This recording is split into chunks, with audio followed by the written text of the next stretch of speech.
des échéances qui approchent, les législatives.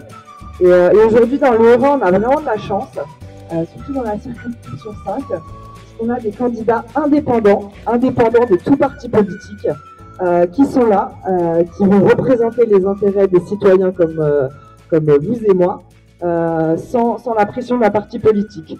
Donc, n'hésitez pas, si vous avez envie de nous aider, à communiquer sur ces candidatures citoyennes, complètement apolitiques, qui peuvent demain nous aider et vraiment nous représenter à l'Assemblée, parce qu'aujourd'hui, plus que les autres années, on en a vraiment besoin. Alors merci Maître Chamy de vous être lancé dans cette aventure et clairement nous on est là pour vous soutenir.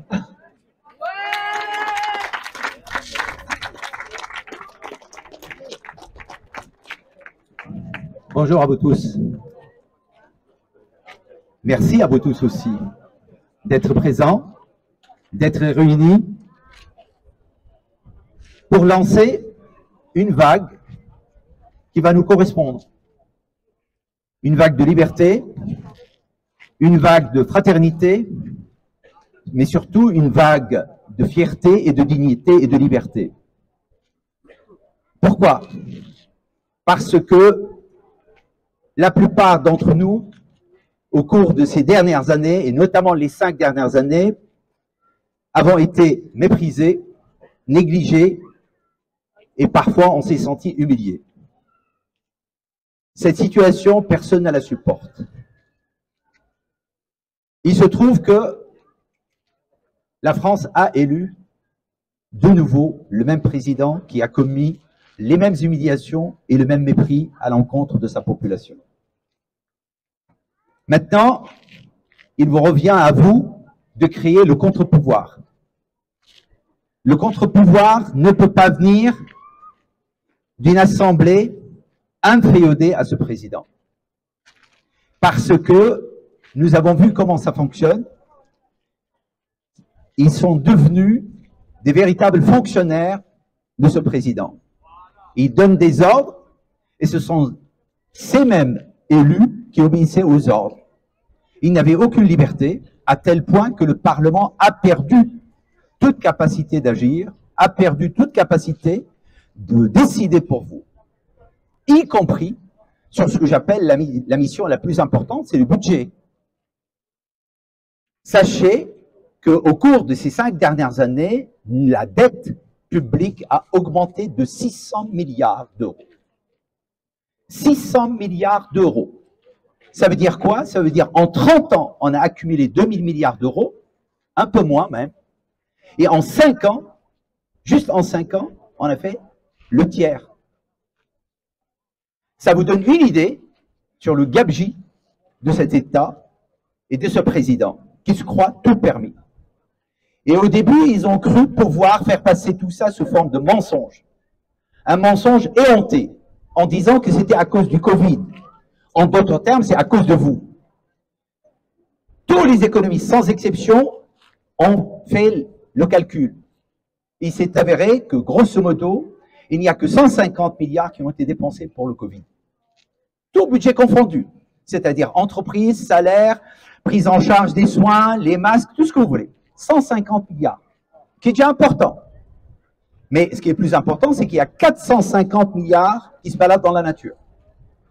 450 milliards dépensés en 5 ans. En plus des dépenses habituelles.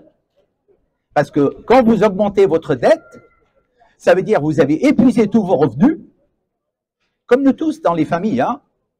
Vous avez un salaire, vous claquez votre salaire et vous irez emprunter le tiers de votre dette existante déjà.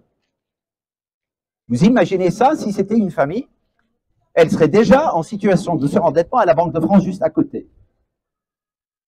Sauf que personne ne rend compte de ce qui se passe et personne ne demande d'explication à nos gouvernements par rapport à ce qui se passe. Aujourd'hui, vous avez le choix. Soit vous acceptez de continuer avec les mêmes qui vont recommencer et qui vont encore aggraver la situation, parce que si tous les 5 ans on a 600 milliards, vous imaginez à quoi ça va ressembler l'avenir. Pas seulement votre avenir, l'avenir de vos enfants et de vos petits-enfants, parce que les dettes sont reportées toujours aux générations futures. Eux qui nous culpabilisaient déjà par rapport aux 2000 milliards, on croyait qu'il allait commencer à les rembourser. Ce qui paraissait logique, parce qu'ils nous disaient ah, le pays est surendetté. Quand je sais que je suis surendetté, la première chose que je fais, c'est de commencer le remboursement. Eh bien non, on a augmenté la dette d'un tiers. Augmenter la dette d'un tiers. Vous imaginez augmenter la dette d'un tiers? Si c'était une famille, aujourd'hui, les services sociaux lui diraient « Mais messieurs, dames, vous n'êtes pas capables de gérer votre budget, je vais vous mettre sous tutelle. » C'est-à-dire la France actuellement, elle est susceptible d'être mise sous tutelle pour les manquements de ses dirigeants. C'est ça la réalité, et c'est ça qui doit être souligné de temps à autre par rapport à notre situation financière déjà. Par rapport à notre situation sociale, c'est encore plus grave. Les déchirures au sein de notre société se sont multipliées. On oublie déjà presque ce qui s'est passé au moment du mouvement des Gilets jaunes. C'était il y a 2 ans, 3 ans. À l'époque, en raison de l'augmentation de la taxe sur les produits pétroliers, le pays a été mis à feu et à sang. Aujourd'hui, le prix lui-même du litre a augmenté, c'est-à-dire nous sommes aux alentours de 2 € le litre. Et si vous prenez en comparaison le litre au moment du mouvement des Gilets jaunes, le prix a augmenté de 50%. Et personne ne bouge. Personne ne bouge. Personne ne dit rien. Alors que la précarité a nécessairement augmenté, puisque nos factures ont augmenté.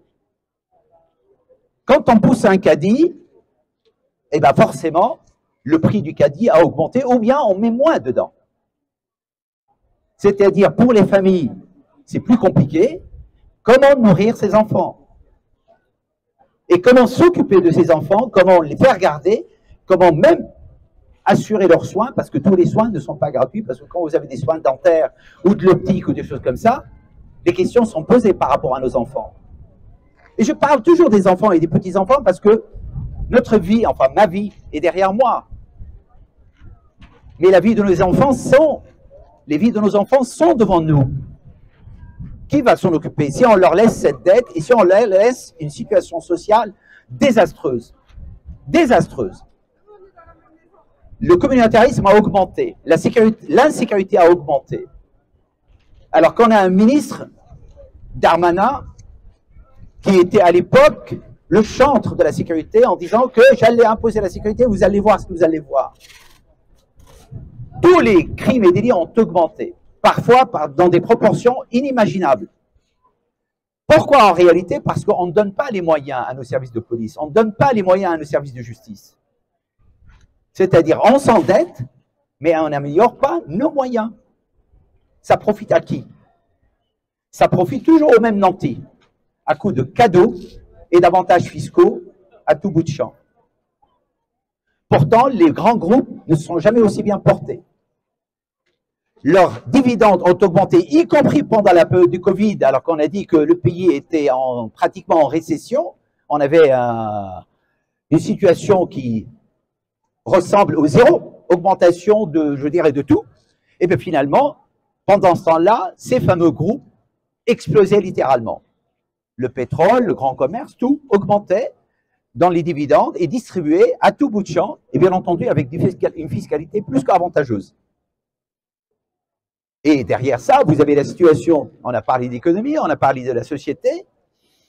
Moi, j'ai envie de vous dire une chose, c'est les relations entre les Français. C'est ça qui est plus grave, parce qu'il y a de telles déchirures entre nous.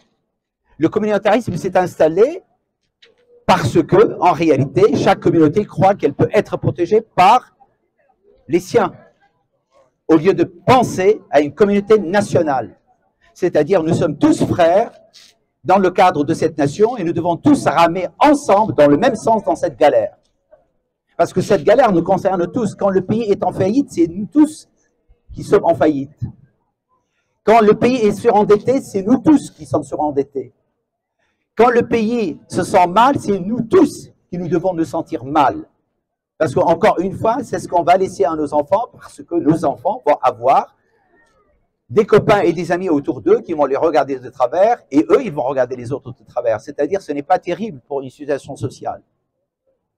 Est-ce qu'on va accepter ça pour nous et pour nos enfants, encore une fois? Notre souveraineté aujourd'hui est foulée aux pieds. Quelles décisions nous prenons aujourd'hui? Rien. Nous dépendons des autres. Entre l'OTAN, l'Europe, l'OMC, il ne reste plus de décisions. L'OTAN nous entraîne aujourd'hui dans une guerre qui nous a coûté, en moins de 2 mois, 2 milliards d'euros. Juste à la France, 2 milliards d'euros. Je vous le dis, je vous donne ce chiffre. Pourquoi? Parce que les 2 milliards d'euros, au-delà de la question du remboursement, on a parlé de la dette.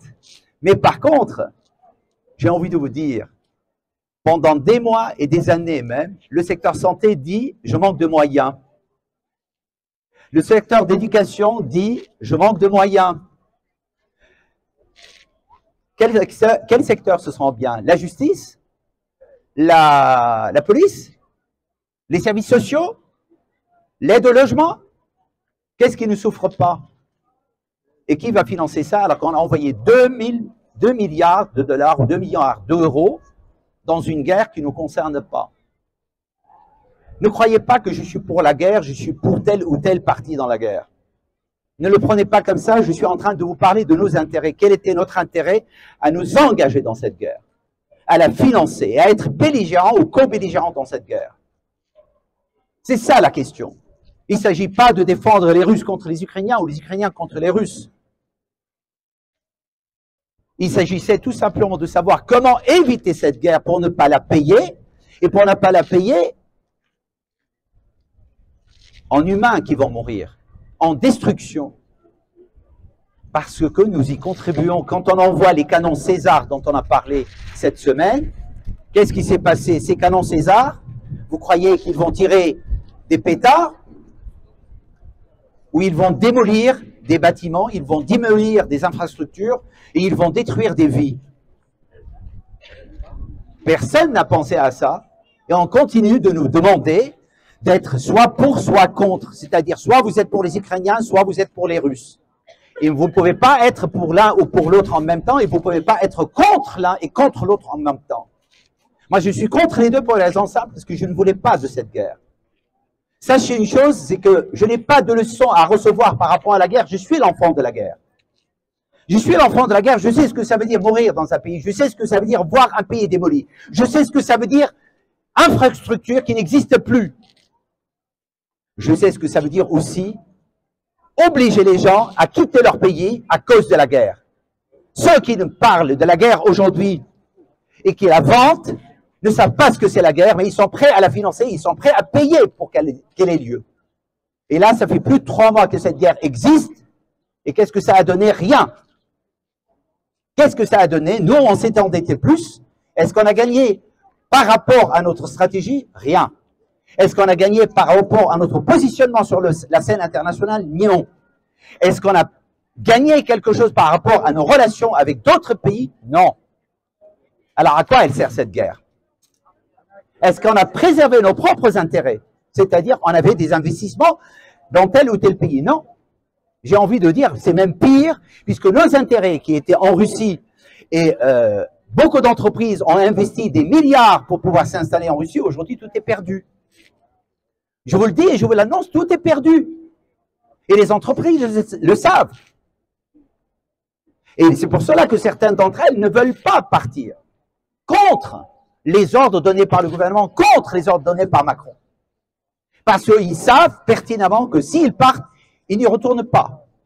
Et s'ils lâchent leur business là-bas pour parler comme les chefs d'entreprise, ils ne l'auront plus, ils ne la retrouveront plus. Alors quel est notre intérêt? Améliorer la situation de l'emploi dans notre pays ou perdre des emplois? Améliorer notre investissement à l'international et se projeter dans des intérêts stratégiques avec des pays importants qui sont en émergence à travers le monde, ou nous continuons de suivre la belligérance des États-Unis et de l'OTAN? Est-ce qu'on veut continuer dans cette voie-là? Moi, je ne veux pas de ça pour mon pays. Je ne veux pas que nous soyons en guerre, qu'elle soit qu'elles soient à la frontière de l'Europe ou ailleurs. Les mêmes qui ont provoqué la guerre en Ukraine, en encourageant les Ukrainiens à opter justement pour rentrer dans l'OTAN, ce sont eux-mêmes qui ont créé la guerre en Irak et qui ont créé la guerre en Afghanistan. Ce sont les mêmes. Au début de la guerre, juste au début de la guerre en Irak, je vous donne un chiffre, 500 000 enfants, et notamment des enfants en bas âge, sont morts à cause de la malnutrition en raison de l'embargo américain imposé. Je ne parle pas des Afghans et de la femme afghane. On leur a donné des espoirs pendant 20 ans. Et là maintenant, qu'est-ce qu'on récupère? Les talibans. Qu'est-ce qu'on récupère? Les talibans au bout de 20 ans dans ce pays-là, en rentrant en guerre en disant ce sont les talibans qui ont commis le 11 septembre, alors que la veille, ils étaient invités aux États-Unis, et peu de gens en parlent, et derrière, on passe 20 ans de guerre, on n'a même pas éradiqué la culture du pavot, c'est-à-dire la drogue. Vous imaginez, vous vous installez dans un pays, vous êtes censé ramener votre soi-disant civilisation, et vous n'arrivez même pas à éradiquer la plantation du pavot, c'est-à-dire la drogue. Alors que vous dites c'est le fléau mondial. Le narcotrafic représente pratiquement, quand vous prenez 1 euro en main, 70% vient de l'argent sale. Quand vous prenez 1 euro à la main, vous avez 70% qui vient de l'argent sale. C'est-à-dire, entre autres, et majoritairement de la drogue. Et vous avez quelqu'un qui rentre dans ce pays en disant « je vais ramener la civilisation, je vais ramener la paix et la sécurité », on ne ramène pas la sécurité, on ne ramène pas la civilisation, et on ne lutte pas contre la drogue. Qu'est-ce qu'on a apporté à ce pays? Le malheur et le drame, le désarroi, le désespoir. Et c'est ce qui nous attend si nous continuons dans cette voie-là. Je suis juste quelqu'un qui lance des alertes. Je suis quelque part un lanceur d'alerte pour vous dire ce qui nous attend si nous continuons dans cette voie. Si vous voulez continuer dans cette voie, il faut élire les mêmes et les ramener au même poste. Et dans 5 ans, vous verrez à quoi ressemblerait notre pays. J'aurais aimé qu'il y ait plus de monde autour de nous, non pas parce que je voudrais un public, je voudrais que cette voix soit portée pour qu'elle soit mieux entendue, pour que vous soyez aussi épaulés, parce que quand vous diffusez la bonne parole pour dire ce qui se passe dans notre pays, parfois on ne vous croit pas. Et parfois, on vous ridiculise en disant, vous soutenez qui? Vous soutenez des indépendants, mais qu'est-ce qu'ils ont derrière? Ils n'ont pas de parti, ils n'ont pas de budget, ils n'ont pas d'argent. Oui, non, on n'a pas d'argent, on n'a pas de budget, on n'a pas de parti. On le revendique parce qu'on revendique l'indépendance. C'est quoi l'indépendance qu'on revendique? C'est d'abord notre indépendance d'esprit. Vous, votre esprit, c'est celui qui doit gagner. Vous, vous êtes l'espoir, vous êtes la dignité, vous êtes la liberté. Vous êtes la fierté de cette nation parce que vous, vous devez être les porte-drapeaux d'une nouvelle image de ce pays. Oui, vous devez être le porte-drapeau d'une nouvelle image de notre pays. Vous ne pouvez pas le laisser comme ça. Vous ne pouvez pas le laisser se ridiculiser sur la scène internationale à cause de nos dirigeants. Vous ne pouvez pas. C'est notre rôle à nous tous. Nous devons chacun dans son coin, chacun à sa manière, chacun avec ses moyens, chacun avec ses mots, chacun avec ses bras, porter un message pour dire « ça suffit ». Il y en a marre, il y en a marre, il y en a marre. Vous allez dire que je suis en colère. Oui, je suis en colère. Cette colère est indispensable. Cette colère doit être celle de nous tous. Parce que si nous ne sommes pas en colère, on va croire que c'est facile de gagner. Non, ce n'est pas facile de gagner. C'est pas facile pour nous, mais ça sera pas facile pour eux. Parce qu'ils vont nous retrouver sur leur chemin. On va continuer de militer, on va continuer de lutter pour leur montrer qu'ils ne gagneront pas facilement. S'ils gagnent. Je compte sur vous. Je compte sur chacun d'entre vous. Je ne veux pas être long aujourd'hui. Je compte sur chacun d'entre vous pour vous exprimer, pour poser les bonnes questions, pour lancer la bonne parole, pour guider les autres, vos voisins, vos amis, vos proches, vers une autre voie. Ce n'est pas une fatalité de subir ce que nous subissons actuellement. Ce n'est pas une fatalité.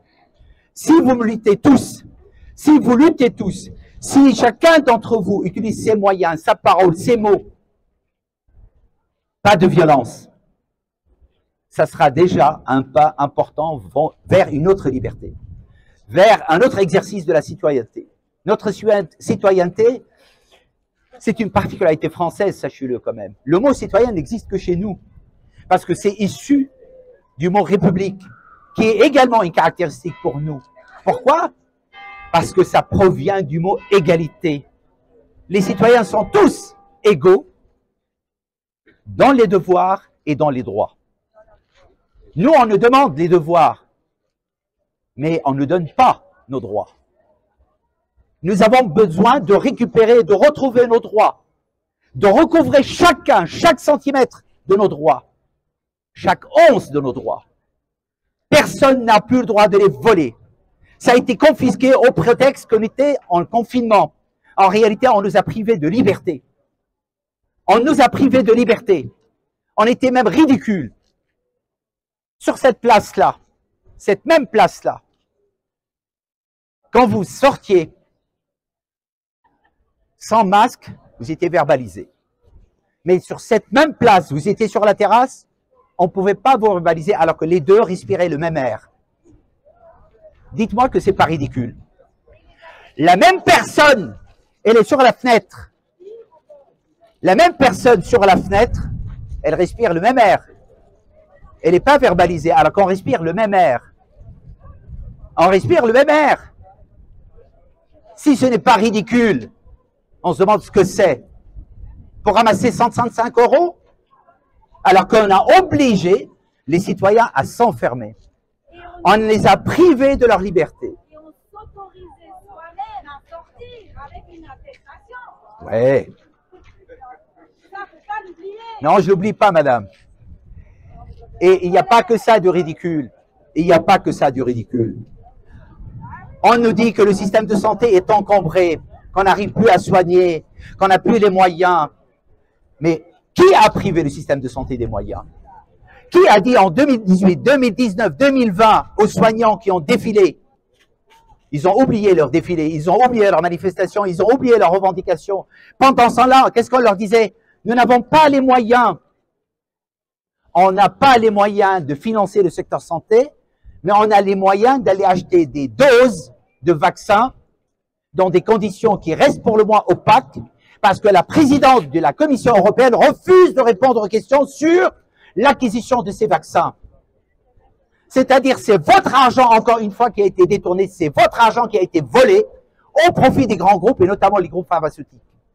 Je ne rentrerai pas dans le débat sur le vaccin, sa validité, sa nécessité. Je vous dis juste une seule chose.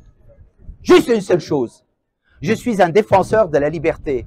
Il fallait donc laisser le libre choix, le libre arbitre à chacun d'entre nous de choisir s'il voulait se faire vacciner ou pas. C'est ça la réalité. Je ne dis pas à ceux qui ont accepté ou qui ont voulu se faire vacciner qu'ils n'avaient pas le droit de le faire ou c'était pas bien de le faire. Loin de moi l'idée de donner des leçons de morale pour dire ce que vous faites, ce que vous ne faites pas. Non, parce que je suis un défenseur de la liberté. Par conséquent, chacun de vous devait faire ce qu'il avait à faire. Si vous sentez que vous en avez besoin, vous le faites. Mais si vous sentez que vous n'avez pas besoin, c'est à l'État de vous garantir ce droit et cette liberté. Et c'est à l'État aussi de respecter ce libre choix et ce libre arbitre. Mais derrière ça, c'est à l'État aussi d'assurer les soins nécessaires, c'est-à-dire les capacités d'accueil dans les hôpitaux et dans les dispensaires et dans toutes les structures d'ailleurs, y compris dans les maisons de retraite. La seule chose qu'on a faite, c'est de vous culpabiliser. La culpabilité, c'est partout. La culpabilité par rapport aux soins, à l'obligation, parce que vous n'êtes pas vacciné, vous êtes coupable d'avoir contaminé les autres. Alors que le personnel soignant a travaillé pendant 1 an et demi, sans protection. Ils n'avaient que des sacs poubelles à titre de protection. Des sacs poubelles pour être protégés. Là, on ne parlait pas de la protection. On ne parlait pas de la contamination. Parce qu'on n'avait pas le choix, on nous disait, pendant 1 an et demi. Qui les a protégés, ce personnel soignant? Qui a protégé les morts? Personne. Et il y en a qui sont morts. Est-ce que quelqu'un a pensé à eux? Non, on les a applaudis. On les a applaudis. Et derrière, il fallait les exclure. Il fallait les exclure. Les mêmes, il fallait les exclure. À quel titre? Pourquoi? Ils sont devenus inhumains? Ils font plus partie de la communauté nationale? Ils sont plus devenus citoyens? À quel titre on les prive de ce droit de travailler, de continuer de soigner? À tel point, là aussi on est ridicule. Le personnel contaminé, mais vacciné, continue de travailler, contaminé. Moi, j'ai les cas de 4 centres. Mulhouse, Colmar, Strasbourg et Belfort. Dans les 4, les instructions étaient données. Vous êtes contaminé, vous faites le choix de travailler, vous travaillez, vous avez juste à y respecter les règles de sécurité, c'est-à-dire le masque et les gants. Et pourquoi les non contaminés mais non vaccinés n'auraient pas le droit de travailler dans les mêmes conditions, c'est-à-dire la distance, le respect des masques, puisque tout le monde met des masques, même vous, quand vous rentrez à l'hôpital, vous mettez votre masque. Pourquoi pas le personnel soignant exclu? À quel titre? Si c'est pas ridicule, on se demande ce que c'est. Si c'est pas ridicule, qu'est-ce que c'est? Pire encore, il y a toujours pire, parce qu'on a des dirigeants qui ont commis le pire. Le pire, c'est de vous dire aujourd'hui que vous êtes coupable de toute la situation, et c'est la raison pour laquelle on va recommencer la 4e, la 5e, la 6e dose. Et là, on nous sort encore une autre pandémie, on nous dit « Ah oui, c'est pas une pandémie comme les autres. Hein. » Rappelez-vous pour le Covid, non, c'est pas une pandémie. À l'époque, c'était Madame Buzyn. Non, on est protégé. De toute façon, ça s'arrêtera à la frontière, comme le nuage de Tchernobyl. Puisqu'on parle de l'Ukraine. Tout s'est arrêté à la frontière. Et le Covid devait s'arrêter à la frontière. On était protégés. Et là, on nous dit la même chose, le même discours. Et finalement, on ne sait pas ce qui nous attend. Est-ce qu'on va avoir encore un vaccin, double vaccin, triple vaccin, quadruple vaccin, avec un confinement, parce que vous allez avoir cette maladie de singe. Toutes ces questions-là sont posées à tous les citoyens. Il nous appartient à nous tous d'y répondre.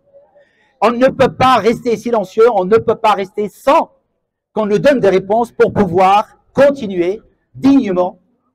Aujourd'hui, je dois vous dire tout simplement, je rajouterai juste un mot sur l'environnement. L'environnement, ce n'est pas une religion. L'écologie, ce n'est pas une religion, ce n'est pas un parti politique. Vous savez pourquoi? Parce que l'écologie, c'est un combat de tout un chacun. C'est un combat de l'humain. On n'a pas besoin de parti politique pour cela. C'est pas que je ne respecte pas leurs idées, la question n'est pas là. La question qui est posée, c'est est-ce que quelqu'un va s'approprier l'idée de l'écologie? Non. Mais dans quel cadre on va travailler sur l'écologie? Est-ce que l'écologie, c'est tout simplement vous culpabiliser par rapport au nombre de chasses d'eau que vous tirez et au nombre de trajets que vous faites en voiture et au nombre de courses que vous faites avec votre voiture sans covoiturage parce que vous êtes coupable de quelque chose? Ou bien parce que vous avez un raisonnement beaucoup plus important, beaucoup plus large, c'est-à-dire l'écologie, c'est une question universelle, c'est une question mondiale, ne peut pas être traitée par un pays qui génère juste, c'est un grand mot peut-être, juste 1% de l'impact carbone dans le monde. C'est ça notre place par rapport à l'impact carbone au niveau écologique. Et ceux qui représentent les 99% sont laissés faire ce qu'ils ont envie de faire. Et c'est même pas ça. Le problème est beaucoup plus grave. Parce que il y a des territoires entiers qui sont dévastés par la sécheresse, et d'autres par les inondations, et d'autres par des tempêtes de neige inexplicables, incompréhensibles, destructrices. Et au lieu d'imaginer des solutions qui mutualisent nos moyens, nous tous, pour sauver le monde, parce qu'on sauve le monde, on ne sauve pas la France. Même si vous arrêtez de tuer des chasses d'eau, même si vous continuez de traiter vos déchets, même vous créez du compostage à tout bout de champ, vous n'aurez pas la possibilité de vous sauver si le monde entier est pollué, si le monde entier a l'air qui ne marche pas. Non, d'une petite, quand est-ce qu'on va vous le dire? Parce que l'air que vous respirez ici, il vient de je ne sais quel pays, il n'est pas juste un air français. L'air français n'existe pas, sinon on l'aurait mis en bouteille. L'air français n'existe pas. Et même notre eau, ça vient essentiellement de la pluie, je dis des banalités. Les nuages traversent quel pays? Est-ce que vous savez s'il y a des nuages qui s'arrêtent juste à la frontière? Il n'y a pas de nuages français non plus. Il n'y a pas de vent français. Il n'y a même pas de mer française. Les mers, ça appartient à tout le monde. C'est un patrimoine mondial, c'est un patrimoine universel. C'est comme le ciel. Quand vous regardez le ciel, est-ce que ça appartient à quelqu'un? Et au lieu d'avoir un traitement global, de mettre les moyens mutuels à travers l'ensemble des pays du monde. Pourquoi? Pour ramener l'eau aux pays qui sont dans la sécheresse. Essayer de créer un système de canalisation, un système qui fait en sorte que ça ne se reproduise pas. Quand on retravaille sur la question de la forêt, puisque tous les jours, il y a un pays entier qui disparaît avec la déforestation de l'Amazonie. Tout ça pourquoi? Pour mettre du soja, pour remplacer l'essence par le bioéthanol. On a les voitures qui polluent, certes, j'en ai une, vous en avez, mais la question qui est posée, c'est pas ça. À quel titre et à quel prix on va le faire? Au lieu de créer de nouvelles forêts qui remplacent, à défaut de pouvoir aller planter de nouveaux arbres en Amazonie, il y a d'autres pays qui sont en période ou en phase de désertification, notamment en Afrique. C'est-à-dire, au lieu d'aller laisser l'Afrique à l'abandon et faire en sorte que les Africains fassent de la migration économique ou de la migration écologique, eh bien évidemment, c'est comme ça qu'on les aide à rester. Et ça nous permettrait à nous aussi de maintenir la cohésion sociale, au lieu d'opposer les uns aux autres en disant « Regardez voir les migrants qui sont en train de traverser les mers, qui prennent des risques, mais invraisemblables pour arriver ici, pour être sauvés de la sécheresse, des situations économiques insupportables, des situations humaines qui représentent notre responsabilité à nous tous. » Et au lieu d'apporter de véritables réponses sur place pour que les gens s'enracinent, on pratique la transplantation. On les transplante puis on les ramène ici dans des situations désastreuses. On les voit dans les arrière-boutiques, des grands groupes, McDonald's et compagnie, on les trouve. Parce que comme ils n'ont pas de papier, il n'y a que ces gens-là qui les laissent travailler. Et ça, personne n'en parle. Dans le bâtiment chez Bouygues et compagnie, ça a été capté je ne sais combien de fois, mais ça n'a rien donné. On va suivre les lampistes. Alors que ces grands groupes, ce sont eux qui tirent le plus grand profit de cette situation-là. Ils revendiquent le déplacement de population pour justement, par la suite, s'emparer de l'eau. Il y a des zones dans le monde, notamment en Amérique latine, où les gens ont du Coca-Cola, mais ils n'ont pas d'eau parce que l'usine de Coca-Cola aspire l'eau qui est chez eux. Ils ont obtenu des concessions sur l'eau qui est chez eux, tout simplement pour fabriquer du Coca-Cola. C'est honteux. Et nous le voyons, nous le supportons, nous l'acceptons. Pendant combien de temps nous devons continuer d'accepter ces injustices qui nous nuisent à nous tous parce qu'encore une fois, c'est notre capital mondial, c'est notre patrimoine universel qui sont en cause. J'aurais pu vous parler comme tant d'autres, vous faire des promesses en vous disant « Élisez-moi et puis vous verrez ce qui va se passer. Ça sera tout gratuit. Tout sera gratuit. » Quand je vois les pages tomber dans mon boîte aux lettres, je me dis « Mais ces personnes-là étaient élues. Où est leur bilan? Au lieu de me parler de leur bilan, ils me parlent de leur projet. Mais d'abord, parlez-moi de votre bilan. Qu'est-ce que vous avez fiché pendant 5 ans? Ça serait la première des actions à faire. Et personne n'en parle. Parce que c'est gênant, c'est dérangeant de constater qu'ils n'ont rien foutu pendant 5 ans, si ce n'est de mettre un doigt pour appuyer, pour dire on est d'accord sur tout ce que le président a dit. À tel point qu'ils ont accepté les privations de liberté, les privations de tout. Là, aujourd'hui, la balle est dans votre camp. La balle est dans votre camp. Votre bulletin est une arme. Votre bulletin est une arme. Votre bulletin est un moyen pour vous libérer, pour exprimer votre liberté, pour exprimer votre ras-le-bol, pour exprimer surtout votre dignité et votre fierté d'être ce que vous êtes. Dans votre diversité, quel que soit votre rang, quelle que soit votre fonction, quelle que soit votre appartenance. Aujourd'hui, la question n'est pas là. La question est de savoir quel est l'humain qui se mêle entre nous, qui doit accepter ou non cette humiliation et ce mépris. Maintenant, c'est à nous de nous réveiller. C'est l'occasion de le faire. On le fera ensemble. Et comme je vous le disais, nous gagnerons toujours ensemble. Et nous gagnerons toujours ensemble. Et comme on dit en alsacien, je vous le dis en alsacien,